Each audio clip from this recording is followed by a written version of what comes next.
हरिओम। मेरे प्रिय आत्मन, आप सबको मेरा नमन। भगवान ने एक ही तत्व से समस्त प्राणियों को बनाया और इन प्राणियों को बनाकर खुद इनमें चेतन शक्ति व क्रिया शक्ति के रूप में विराजमान हो गया। सो प्रभु कहाँ वास करते हैं?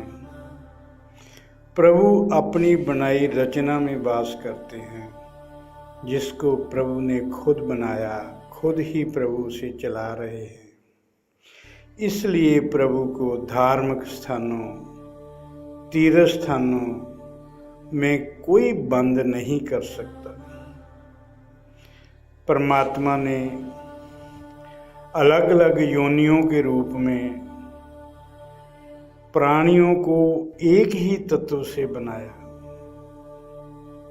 परमात्मा ने अलग अलग योनियों के रूप में प्राणियों को एक ही तत्व से बनाया। वह सबके लिए एक समान नियम बनाए। किसी भी योनि के प्राणियों को कोई रिजर्वेशन के रूप में विशेष सुविधा नहीं दी। प्रभु के नियम सबके लिए एक समान। सब प्रकार की योनियों में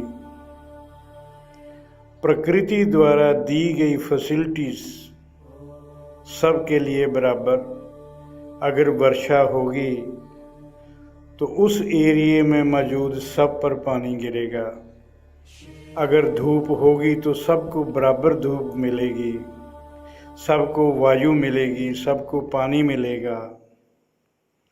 सब प्रकार की योनियों के शरीर में अदृश्य रूप में प्रभु मौजूद हैं। ये सच्चाई है। अटल सच्चाई को समझो व मान लो कि सब प्रकार की योनियों के शरीर में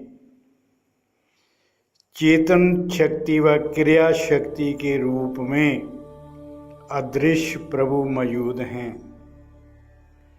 भगवान को अनुभव करने,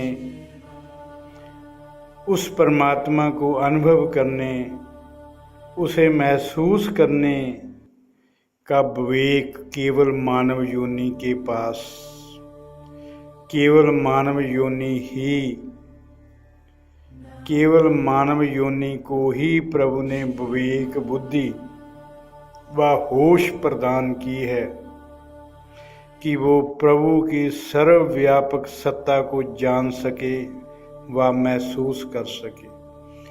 केवल मानव योनि में ही प्रभु की सत्ता को महसूस किया जा सकता है। परंतु भगवान ने मानव की प्रभुता को अनुभव करने की यात्रा को आसान नहीं रहने दिया। रुकावट के रूप में वहम, भ्रम, अंधविश्वासों का मक्कड़ जाल मनुष्य की मानसिकता में भर दिया। इसलिए वहमों, भ्रमों व अंधविश्वासों को दूर किए बगैर कोई भी प्रभु को अनुभव नहीं कर सकता।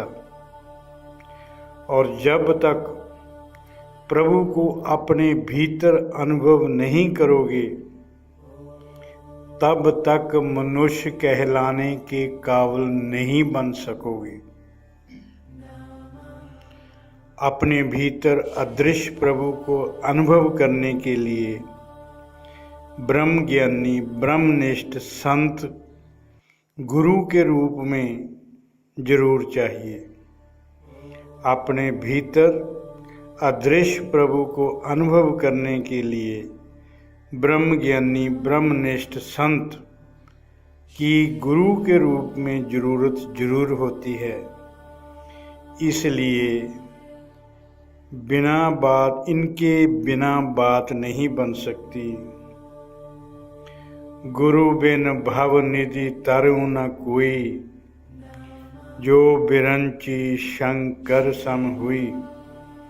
गुरु के बिना कोई भी प्रभु का अनुभव नहीं कर सकता, चाहे वह ब्रह्मा जी शंकर जी के समान ही क्यों न हो।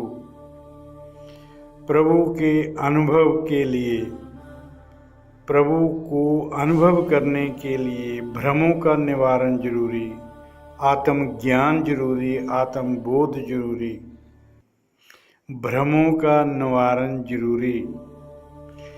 जन नानक बिन आपा चीने, मिटे न भ्रम की काई। जितनी देर मनुष्य के मन से सब प्रकार के भ्रम नहीं मिट जाते, सब प्रकार के अंधविश्वास खत्म नहीं हो जाते, तब तक प्रभु को अनुभव करने की संभावना नहीं है। और भ्रम, अंधविश्वास, अज्ञान उतनी देर नहीं मिट सकता जितनी देर आपके जीवन में ब्रह्मनिष्ठ, तपोनिष्ठ और ब्रह्मज्ञानी गुरु के रूप में नहीं आ जाता। गुरु भी ऐसा जो अपना समस्त ज्ञान, अपना समस्त अध्यात्म वैभव आपकी मानसिकता में उतारने की समर्थ रखता हो। कैसा गुरु? जो अपना आध्यात्मिक वैभव आपकी मानसिकता में उतारने की समर्थ रखता हो। और मैं तो जहाँ तक कहूँगा, सच्चा सतगुरु सोई कहावे, जहाँ का जीव तहाँ पहुँचावे। ऐसा गुरु ही आपके रोम रोम में बस सकता है। ऐसे गुरु के साथ ही आप भावनात्मक तौर से जुड़ सकते हैं। भगवान अदृश्य होकर शरीर के भीतर मौजूद है। भगवान अदृश्य रहकर शरीर के भीतर मौजूद है। गुरु की कृपा के बिना प्रभु को अनुभव नहीं किया जा सकता, प्रभु को महसूस नहीं किया जा सकता। तो प्रॉब्लम क्या है? शरीर में भगवान मौजूद, गुरु भी आपने धारण किया होगा, तो अब तक बात क्यों नहीं बनी? क्या आप में क्या क्या कमजोरियां हैं, उन्हें ढूंढा नहीं? उनको ढूंढो, ढूंढकर उन कमियों को दूर करो। अगर गुरु असमर्थ है तो समर्थ गुरु को ढूंढो। मानव जीवन व्यर्थ मत जाने दो, मानव जीवन व्यर्थ मत जाने दो। प्रभु द्वारा विशेष दी गई फैसिलिटी को जरूर अवेल करो और अपने अज्ञान को दूर करो, अपने अंधविश्वासों को दूर करो, अपने वहमों भ्रमों को दूर करो और सात्विक सत्य के पुजारी बनकर परम आनंद की प्राप्ति करो। ओम।